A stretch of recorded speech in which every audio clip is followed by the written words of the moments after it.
Thank you a lot. Okay, hopefully everyone can hear me.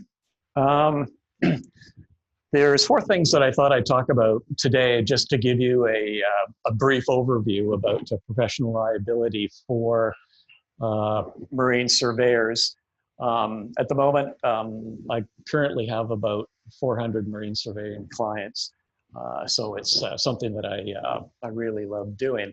So in here, what we've done is we've put a few programs together for groups, and obviously the big advantage is buying power. So what I thought I'd do is just go over some of the things that errors and omissions insurance covers, why you might need it, and waivers. I want to talk about waivers for a bit because that's a very important part about insurance, and it's there to protect you. So it's not only insurance related, but it's to protect you as surveyors whenever you're doing a job.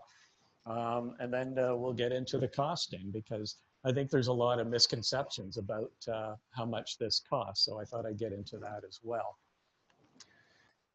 So to start out, essentially what it covers is anything that any mistakes that you might make when doing up a survey report. For example, if you're doing a pre-purchase survey and you put down the wrong horsepower in an engine, simple mistake, the guy buys the boat, find out it's underpowered, so he goes after the surveyor. So essentially, it's any mistake that you could make in the writing up of your survey. In addition to the liability from the claimant, it also covers things like defense costs, which is the biggest one. What we found in pretty much all the cases that we do is the biggest expense by quite a margin is defense costs, because we've seen so many superfluous claims against our clients that it just happens all the time. They think, well, we'll try it on for size and see what happens. So a lot of it goes to defense costs.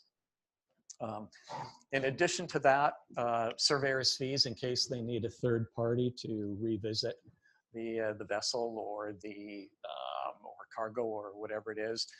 Expert fees for like testimony and things like that. Costs for avoiding or minimizing liability. In case you have to do any expenses after the allegation to minimize your liability, that's picked up. And of course, disposing of cargo as well, in case it's like a cargo survey and you mess up. But certainly it's the cost to defend and the actual liabilities that arise out of it. What we do a lot of times is we don't even need to go to lawyers. In fact, we do try to keep the lawyers out of it as much as possible. Sorry. But anyway, and a lot of times it doesn't take that, because when you talk to a surveyor, a lot of times their story is quite different from the claimant's. We see that all the time where they allege something, but the reality is quite different. So a lot of times we'll work with the surveyors and the underwriters to essentially make the claim go away.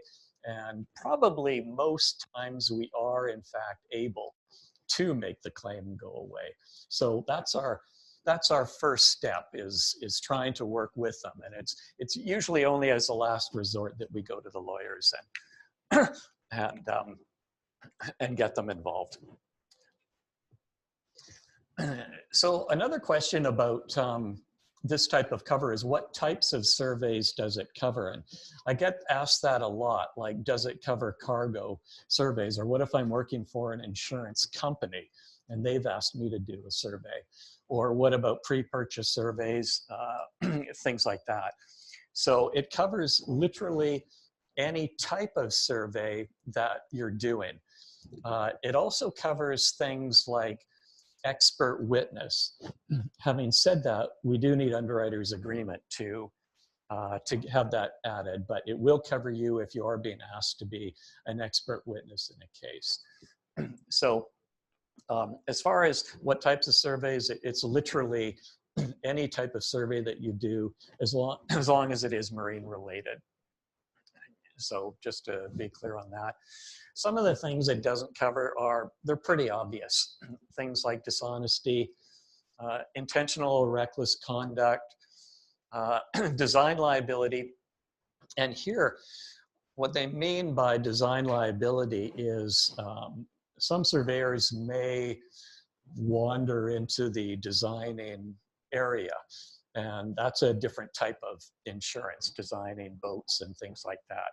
So it's available, but under a regular surveyor's errors and omissions policy, it's excluded. So if anybody does dabble in the design side of it, you can always let us know ahead of time and we can get it added, but under a basic policy, it's not covered.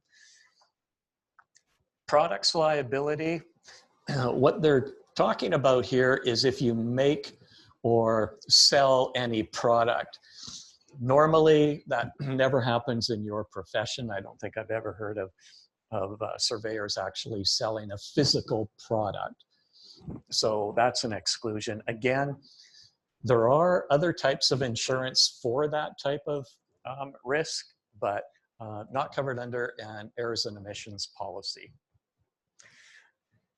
And same with employer's liability. And essentially what that is if you have a company and let's say you've got a bunch of employees with a dental plan and you forget to add somebody to a dental plan, not covered. These types of things are normally covered under what's called a commercial general liability policy, something quite different. So, yeah. Just before you get to the next slide, one thing that caused me a little bit of discomfort is that versus reckless conduct. Can you tell us Yeah, more about that? sure. Essentially what that means, there's quite a high bar, and being probably from a legal perspective, and you probably know more about this, but I think it's quite a high bar to have somebody excluded for reckless conduct. It's almost like gross negligence. I think that's probably the closest other example that I could think of. I know this is the case with a guy that was fiber optics cable or something. Going under the St. Lawrence. Yeah, yeah. That was out here, I think.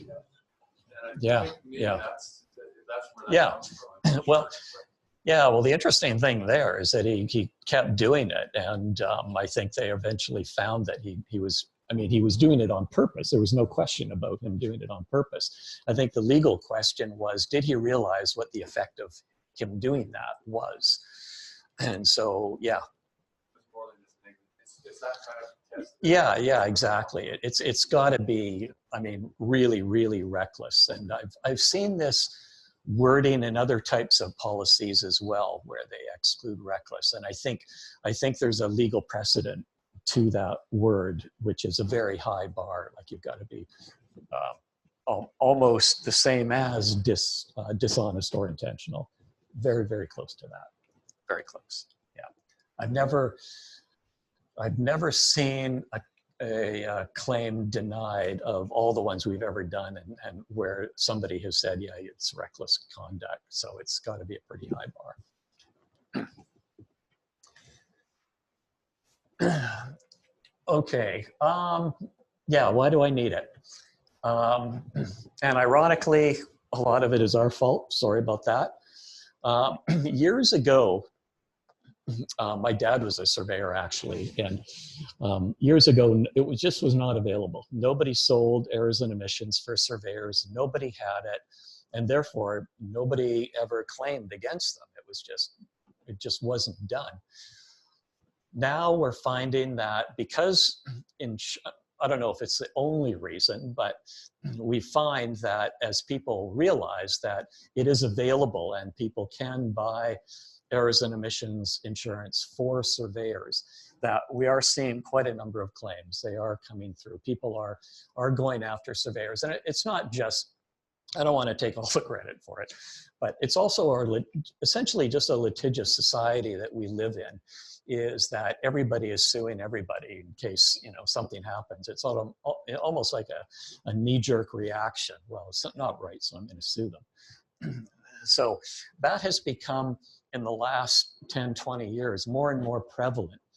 And we're seeing just a big rise in claims that you'd never see years ago. It just, and I can only look when I was a kid growing up with my dad, and he did it for about 35 years. And never once did anybody ever even remotely try to come after him.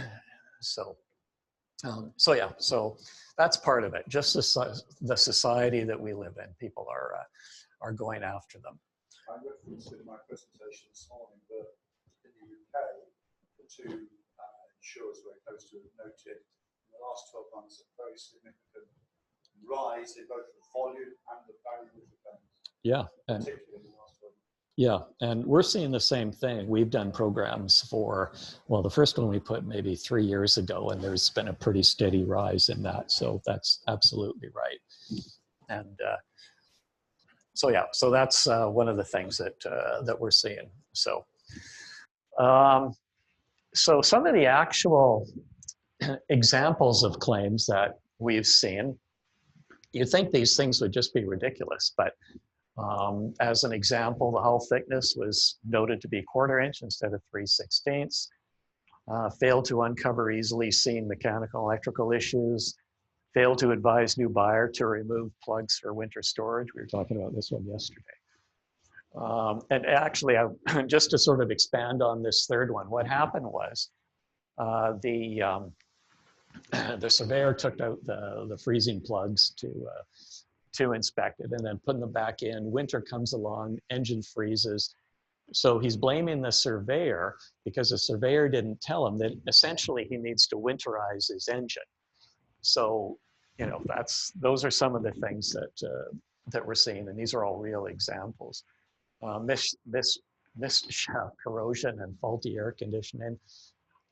We had one yesterday, actually, that I was just reading more of the report on today. And the issue was that the bottom of the hull of the vessel had some damage on it. And they sent us all these wonderful pictures of the hull with the damage on it, which was great because they saw it after they had lifted it up and power washed the bottom. But when the surveyor was having a look at it, there was only 9.5 inches of clearance when he was looking at it because it was on a trailer and it wasn't even sitting on the trailer correctly, plus the fact that it was all covered in slime. So there was no way that the surveyor could possibly have seen this damage on the underside. So these are almost daily occurrences where you have these allegations, and so we have to defend them. I mean, no matter how superfluous it is, we have to defend them. So, which we do. I mean, we're glad to do that. That's why we're here.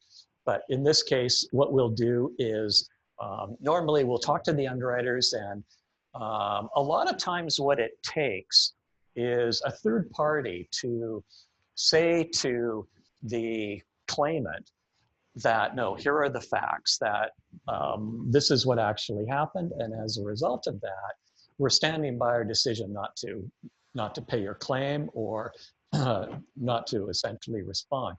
So that's one of the services that we provide, and we find that really useful because if they get a letter from an underwriter, I mean, even if it's the underwriter and not a lawyer, and the underwriter is saying, okay, here are the facts as we know it, and as a result of that, we're going to deny all responsibility.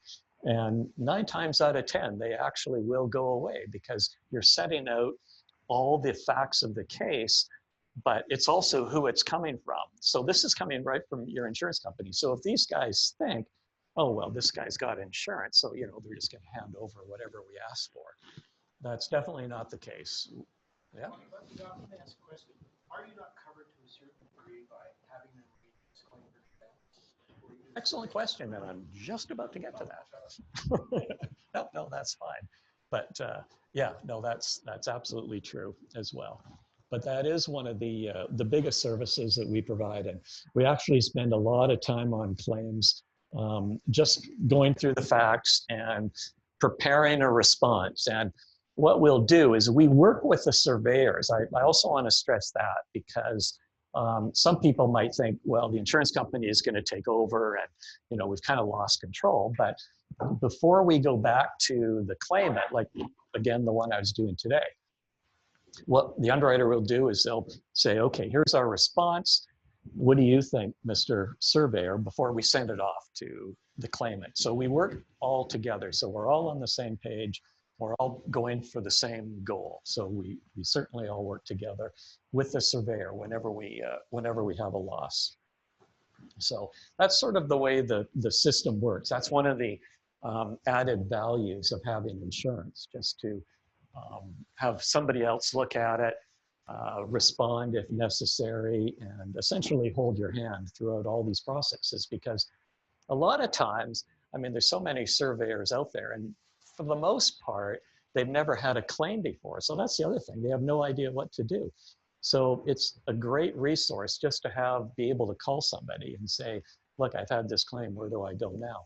So that's where we step in and we help out the surveyors right from day one. Waivers, here we go. Okay, very, very important to have waivers. And on our programs, they have to be on pre-purchase surveys. They are highly recommended for any other surveys, although it's not a warranty under the policy, but they are highly recommended. And the exact language is negotiable because I probably review maybe one waiver a week, I guess, from surveyors, because we encourage that. We encourage you guys to send in your waivers so that we can have a look and we might make suggestions and all that. Failing that, we have our own waivers that you'll see on the next slide, but, that you can use. But so we do work with you, because a lot of the surveyors out there, they do have excellent waivers, but some of the things about it is that the legalities have changed a bit as far as waivers go. And so what we try to do is we try to keep up with the latest legal precedents and what's going on in the legal world. And we're constantly massaging it to make sure that it's up to the best standards that we know of.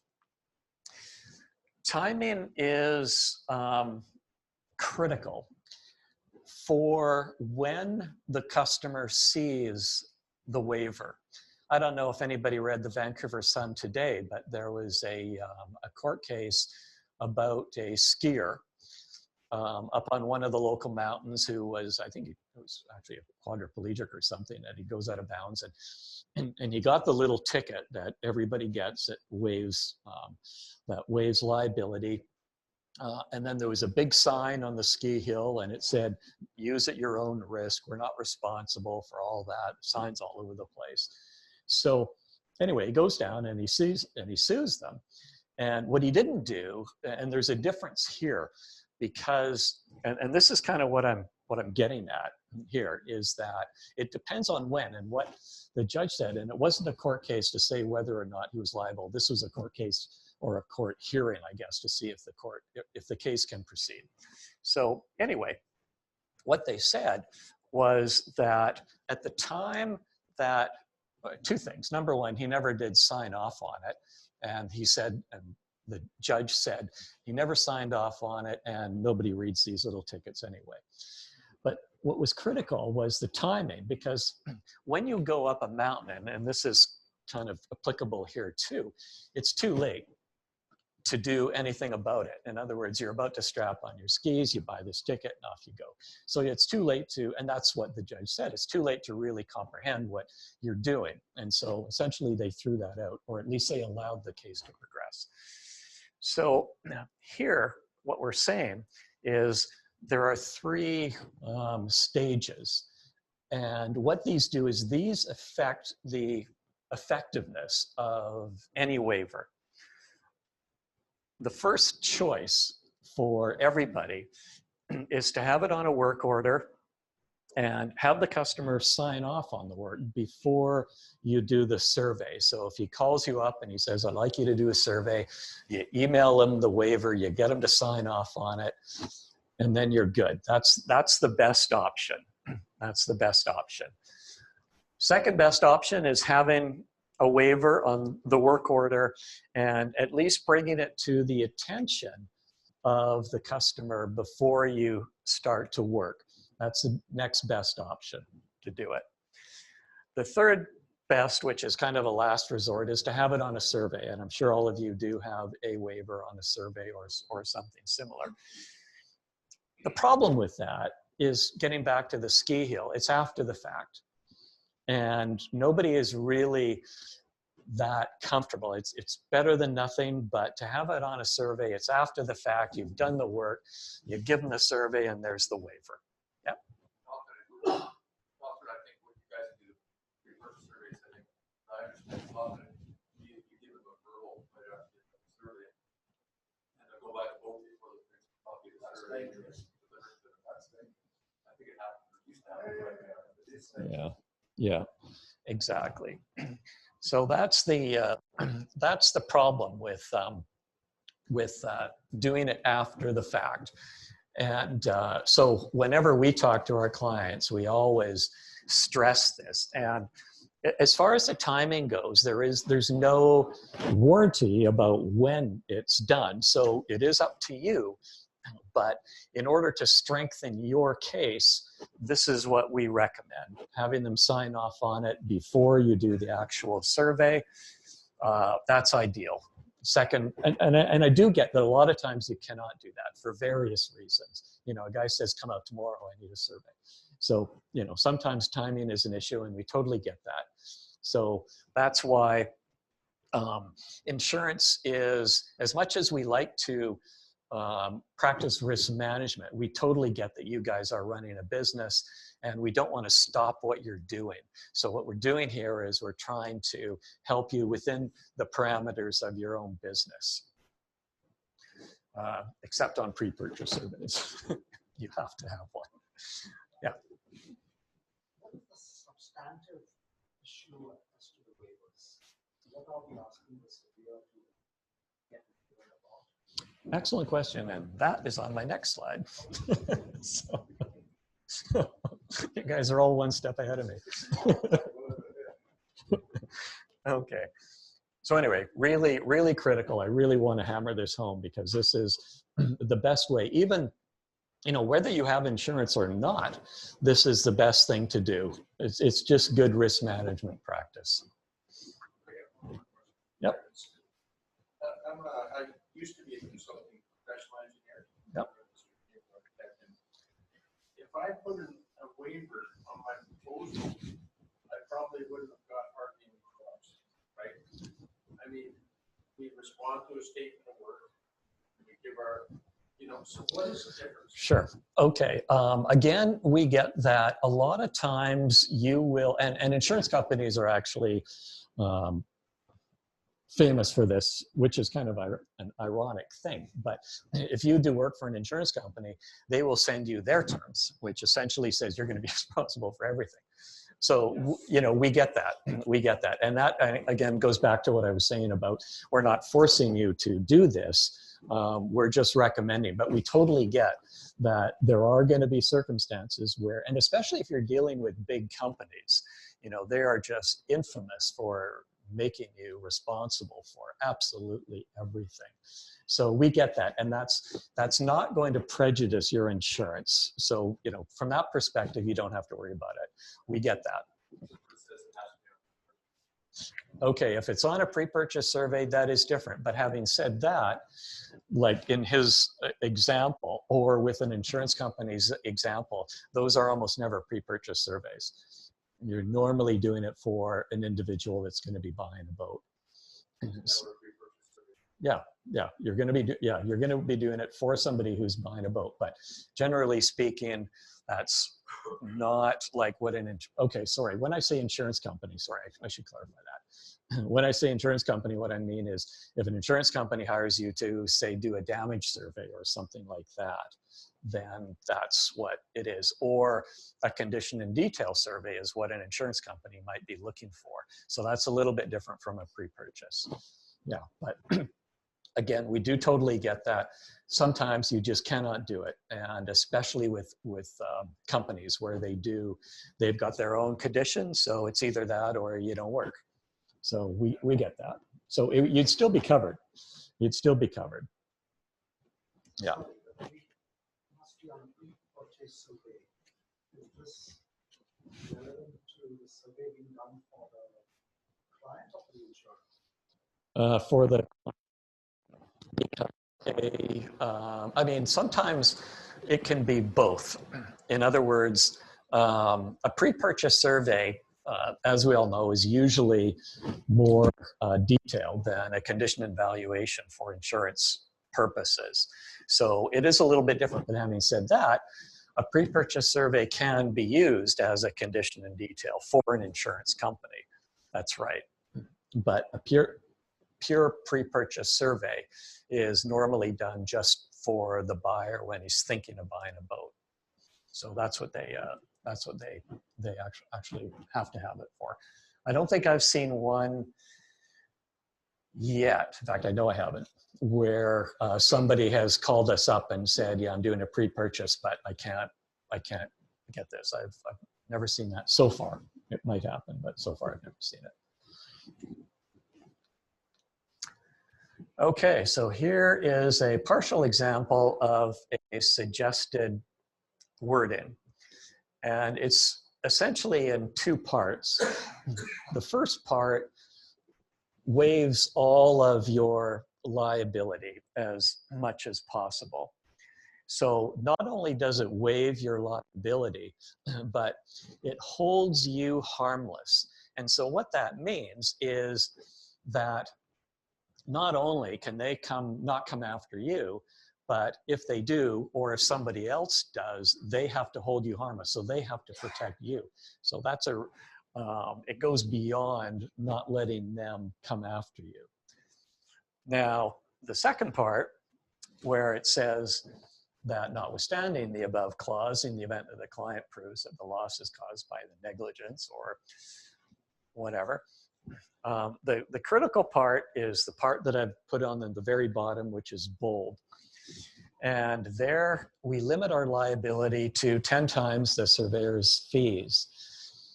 We get a lot of questions about that. And the latest thinking is that if you completely waive your liability, it's not going to stand up. The judge is going to say this is unreasonable, and he's going to throw it out. So we went from there to saying, okay, well, then we're just going to make the limit what our fees are. But even that, unfortunately, is too low an amount. So the latest thinking, and this could change depending on maybe future court cases, whatever goes through. But we're finding that 10 times the surveyor's fees is a reasonable number.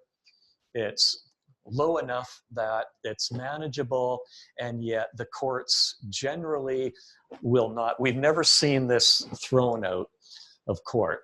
So that's sort of where we're at. And this is essentially a worldwide, because we do surveyors around the world. This seems to be the template for surveyors, 10 times their fees. And we've never seen it. We've never seen it challenged. We've never seen it challenged. So, and we use this, by the way, in our response. If we think that a claimant has a case, and a lot of times, especially when you're talking about pre-purchase surveys, where the guy says, well, you didn't show me this about my boat, so I'm going to, essentially, I've got to get rid of this boat. So then he's going to bill you for the cost of the entire boat. So this is where all else fails. We'll go to this and we'll point this out to them. And we'll say, here's the waiver, which you hopefully signed before you did the work. And we're going to limit our liability. And so here's your check for $10,000 if we think that there is some liability. So this is a very powerful tool. even before it gets to court. So it's when somebody will come to us, and if we're not able to completely deny the claim because it's totally superfluous, as a last resort, we will pull this out and say to the claimant, well, here it is in black and white. So essentially, this is something that we've never had anybody come back on this ever. And yep. I was just gonna say, on some of the older surveys or waivers I've seen for surveyors, and some litigation I've been involved in, there's been language that talks about the surveyor not doing any invasive. No, you're absolutely right. Opening up, yeah. Well, that's no, you're absolutely right. And the full version, that's all in there, like the full. Oh no, absolutely. It goes on and on about all that kind of stuff. Yeah. There was a court case in the last month in the UK, and the surveyor said in his waiver, terms and conditions, we'll not call it, I will not be removing any bolts or screws or fastenings or whatever. That's what he said. The judge said, well, there was a problem with the hatch. Why didn't you remove those 2 screws? It's only 2 screws. You should have removed the 2 screws. And I think that's the first time I've ever heard that go that way in the court. Wow. So he actually said overruled that doesn't wash. Yeah. And then the surveyor said, well, that means then if you're telling me I should have removed those 2 screws, I should have removed those 6 screws, those 4 screws, those That's right. 8 fastenings. I don't know where that ends, but Worrying. Yep.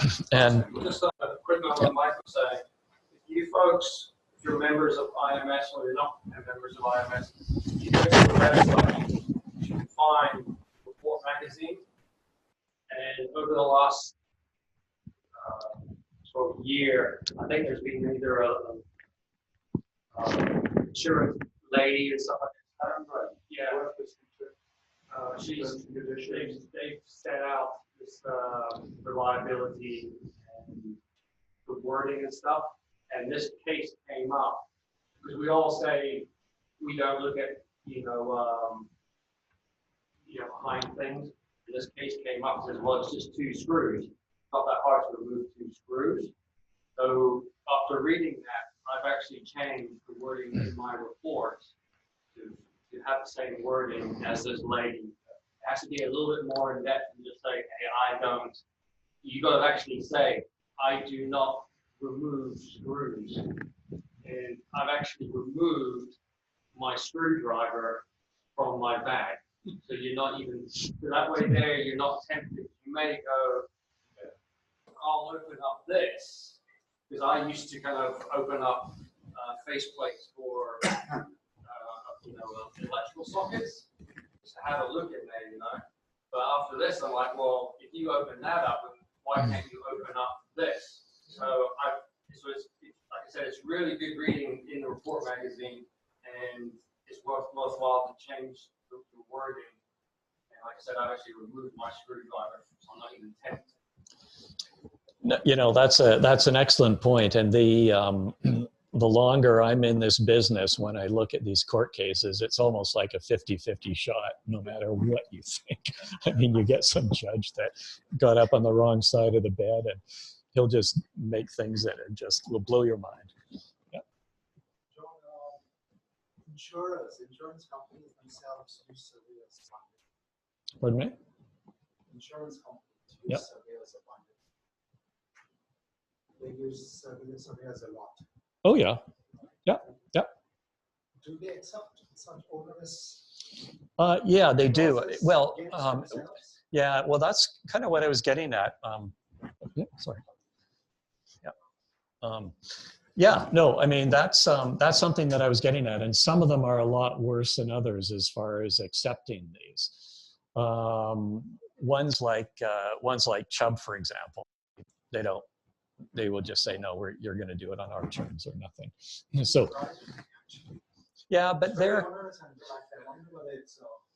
yeah, well, yeah, I mean, you're absolutely right. It's almost like the judge scenario, where you've got, if you have an underwriter or an insurance company that knows the history of this, because we've come so far in the last 10 or 20 years as far as insurance goes and as far as waivers go, that those that sort of understand the process would recognize this. And kind of to give everybody a bit of background, the reason why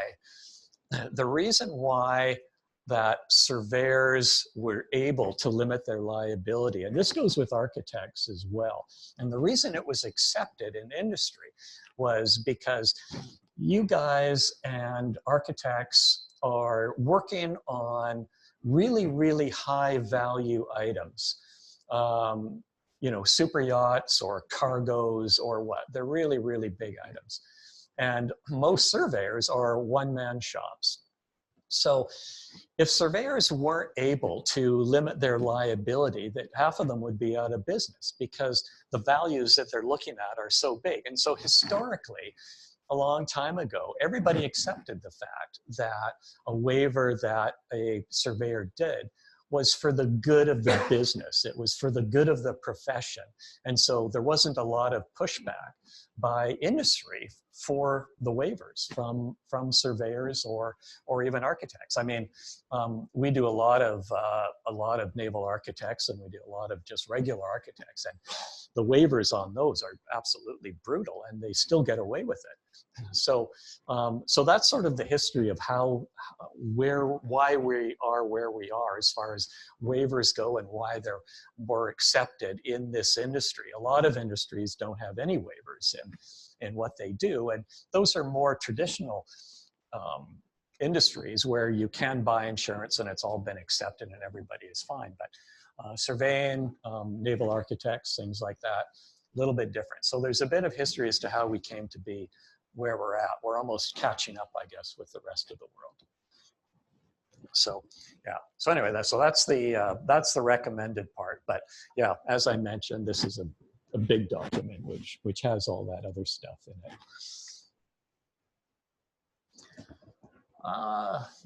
Okay, so how much does it cost? It depends, of course, on a lot of things. This is another thing that we get kind of, it's almost funny because somebody will say, well, my neighbor is paying this much for his boat, and so how come I'm not paying the same amount? And so underwriting insurance is a little bit more complicated than that. But essentially, what I've been trying to do is work with associations, because the more people you have, the lower that we can get the premiums down to.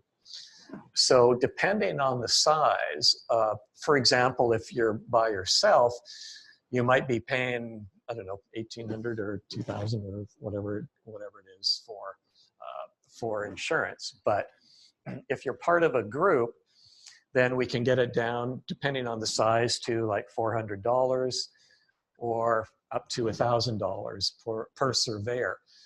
And the underwriter that we mostly deal with, which is IDIC in London, they have a continuity credit.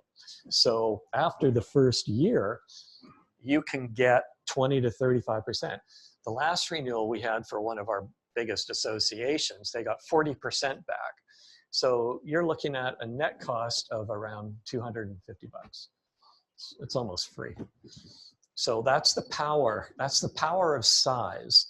That's the power of size. So the more people that we can get on these programs, the cheaper it is for everybody. I mean, everybody benefits. Everybody benefits. So, and what we give is we can start out with a limit of $500,000 per surveyor per occurrence. Normally that's in US dollars. And we give a $4 million aggregate, which means that you can have eight $500,000 losses. They'll all be paid. After that, there's no money left in the kitty. So there is a $4 million aggregate. Having said that, if it looks like a program is going to blow through that, then what we would do is we would renegotiate with underwriters and we would buy that back. There might be a cost. Yeah. Yeah, that's all inclusive. That's, yeah. Yeah, I know on some policies it's in addition, but in this one it's all included. And same with the deductible, which also applies to defense costs. So the deductible does apply to that, just to clarify. But other than that, and in the losses that we've seen so far, generally they're really quite small. Normally up to, I don't think we've seen anything over like 100,000 as far as losses go. So day-to-day stuff, our research, and what we did before we set up any of our programs was we surveyed the surveyors. And we said, going back in your history, have you had any losses? What's the biggest loss you've ever had? How many have you had? So we've surveyed probably 1,000 surveyors in total.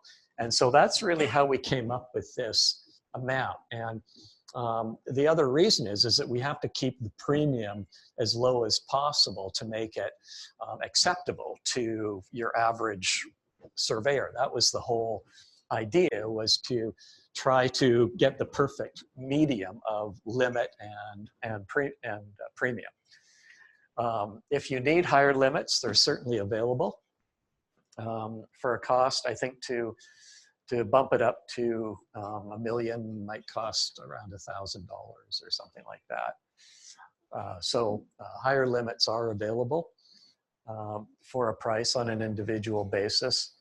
But it's really the continuity credit. And what I should say about the continuity credit is that it's based not on your results either as individuals or as a group. The continuity credit is based on the underwriter's entire portfolio. So this particular underwriter, it would depend on their entire book and how that does. And so, like I say, last year it was 40% that they gave back. This year, I think we're running at around 30%, something like that. But it always ranges between like 20 to 35%. And where that's applied to your next year's renewal premium. So up front, you would pay whatever it is, $400 to $1,000 bucks. And then on the renewal, if you continue on, then you would get that taken off your next renewal premium.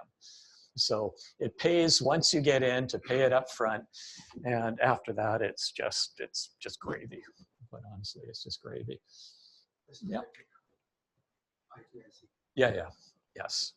Sarah?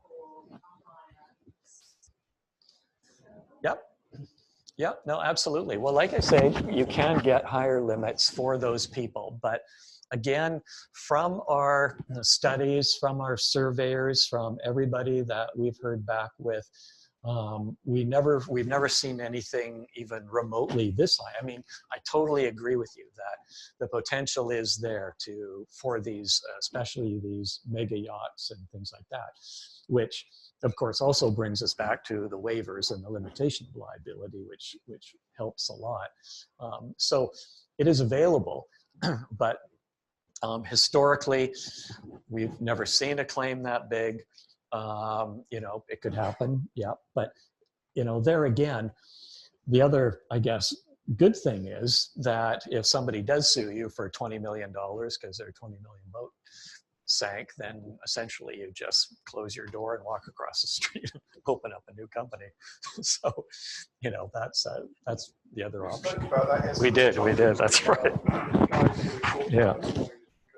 Super yacht motor, they don't carry insurance because if your job goes wrong and the cost of the boat is 70 million, you can't go pay the premium for that. You'll close the door and yeah, exactly. So it's just the way it is. Yeah, that's exactly right. I mean, you can, yep. So in that vein, does it make a difference if you have an corporate company? Oh, absolutely, yeah. So that's expensive being corporate. Oh, yeah. Well, that's a good question. yeah, go ahead. Well, like if you're a one-person company, then they just sue you. If you're the person who does the work, then you can be sued for negligence. You've got a company and you've got a staff member who goes out and does the work, then that staff member can be sued. And your company can be sued. You can walk away from the company and give the staff member who finish for himself. But if it's a one-person company and you're doing the service, you disagree with that, John? I was trying to figure out where you were going with that. Well, personal liability, the person who does the Right, work is right. liable. They can't stand behind your corporate veil just because they're employed by you. If you're Yeah. negligent, you do the work, you don't get protected by the company. Yeah, that's, I have not heard that before. I didn't realize that if you're a person. Yeah, Jeff? Well, if that was the case, we wouldn't bother having insurance, we could drop our companies and be incorporated the following day. That's right. You're going to get sued personally as a surveyor. And if you're not, the lawyer's not doing his job. Yeah, Because Yeah. they're going to name everybody who touched that. yeah, well, that's right, actually. I mean, that's, So does the employee employer or? Yeah, if a person, my understanding of it, and I'm a lawyer, so that's it, I don't know everything, but my understanding of it is that if the individual person who does the work can be sued in negligence, their company can be what we call vicariously liable. So if it's like BC Ferries or somebody like that, people don't really worry about suing the individual because they know BC Ferries will pay. yeah, right. But if it's a one-person company, and the one person owns a house in the west side of Vancouver, they don't care that they're coming out. They just sue the individual and they go after him and they take his house away from him. So it's a two-person company, then it's a two-person company. No, well, it's the person who actually does, sorry to interrupt. So again, it's the person who actually does the work who's negligent. And he's an employee. Whether it's a employer or not doesn't matter. But the company is liable for it, probably too. It's what we call vicarious liability. But the plaintiff, the person who's suing, goes after who they think has to keep his pockets. There's a company that's insured. They're quite happy to go after the company. But if you're working for the company, then the company's doing the work. So isn't that the only one they can go after? Because That's what you mean by the companies. well, yeah, but if you give a report to somebody and that report is signed by Joe Blow Limited, then the company is doing the work. So isn't that the only, I mean, that's the whole reason why everybody sets up companies. That's what I thought. You go after the assets. That's why you. Right. Right. But there's been changes to that too. Well, my advice to you, it may be conservative advice, is that if you're the individual person who went out to the vote, did the survey, and your work is negligent, you're going to be responsible. If you're the president of the company, and somebody else goes out and does the work, then you personally, just as a president, aren't going to be responsible for the employee's work. But the employees can still be responsible. Unless you have it written in the contract. Well, if you have a waiver or something like that, you can rely on a waiver. That I don't know, that just doesn't sound right. I mean, everything I've ever heard about in business, you incorporate a company, you make it a limited, and then you do the survey in the name of the limited company. So that company is the one that did the work. So if the only people that they can sue is the company. The principles now are, if you're a principal of a company, you're also now liable, you can't hide behind the included liability like you used to. That changed 10 years ago. I'm not sure of that. And maybe let's just change the facts slightly. Yep. Let's say before the company reports, the guy who did the work gives personally tells the owner about it going up through the company, back up through the letter. Yep. Tells the owner, which is often happens after you go and look at the boat, you meet with them. Yeah. And you say, yeah, it looks like a pretty good boat. I'd go ahead and buy it. And then 2 days later, the report comes out and arrives. The guy's already bought the boat. Right? Yeah. And he's relied upon your personal statement that it's a good boat, we should go buy it. So he's going to sue you. Because Yeah, I can. the person did the work and you advised them. if it goes up and around and through the company back down, maybe you might get off. I'm not sure about that. Yeah, I'm definitely going to look into that. That would just go against everything that I know. Yeah. Clearly, should we each as employees define our own professional?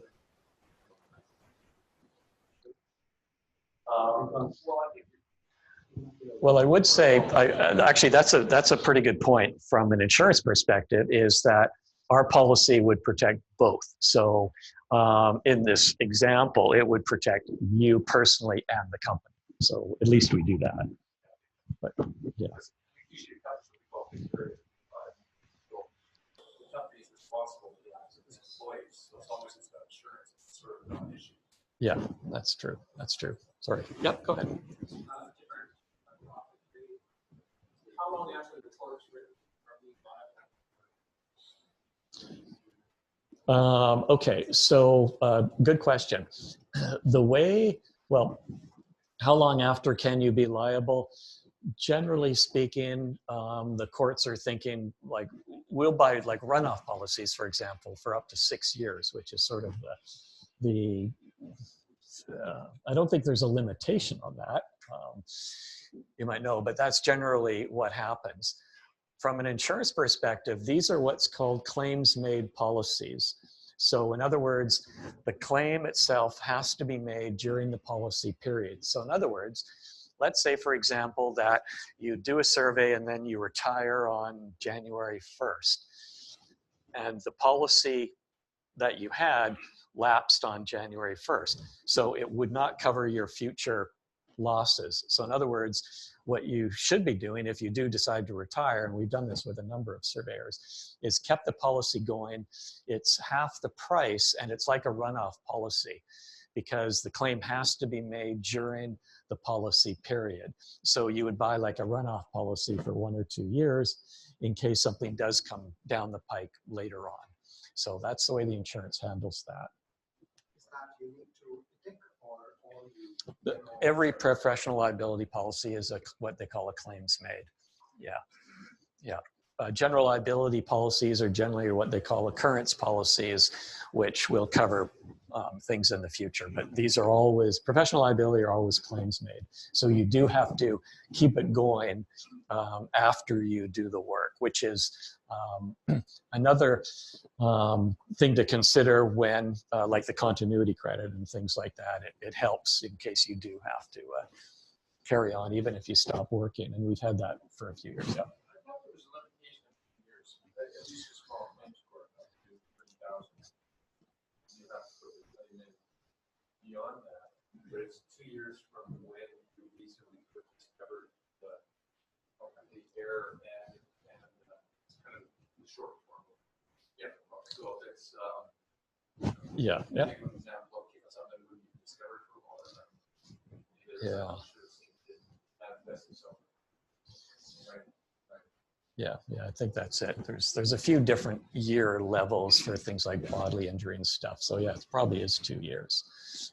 Yeah. So yeah. Yep. What would happen if you're holding a policy and you decide to cancel that policy and apply to another insurance company? Good question. Okay, so what we do, what you're looking at is what's called a retroactive date. And what we do when we incept a policy is we will say, okay, how long have you had continuous insurance? Because if we don't put a retroactive date, and if something happened, say, a year ago, we would not pick it up. So let's say, for example, you had insurance with somebody else for 5 years or whatever. Then you're doing all that work and their policy stops and ours would continue. So what we would do is we would put a retroactive date back 5 years to say anything that happens before that time would be covered. Otherwise, there would be a break in the cover. There would be a break in the cover. So we recognize that that clients will have insurance through somebody else. They want to move, so we protect our clients by doing that. We'll retroactive date our cover to as far back as they had insurance before. So yeah, that's how we get around that. Yeah. Right. jumped. It's okay. I've been called worse. We talked about the qualifications and experience of surveyors. Is there any consideration given to setting premiums as to qualifications and experience of surveyors?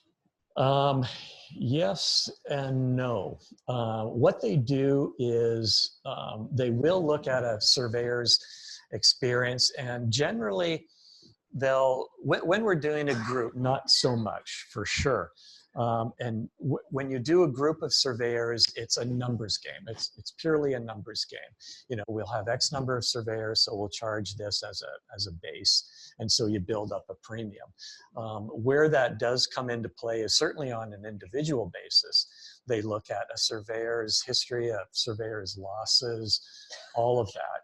That fades quite a bit when you're doing a big program with a few hundred surveyors. So they do take that into account. We were talking yesterday about specializing and getting accredited for a specialty. And so that is something that, yeah, we would certainly have that discussion with the underwriters to say that, look, we have a subset of surveyors that are extremely good at what they do. So can we get a break on that? Whether that would fly in a big program, I'm not too sure, because they really do look at the bulk premium for everybody. But in the smaller you get, the more detailed they do get. That's probably the best way of looking at it. Yeah. Any other questions on this? Because this is pretty much. Just think, Oh. real quickly, with the discussion of the limited liability companies and all that stuff. Last year, I was just discussing with somebody. This was mainly dealing with down in the States, but I'm sure it's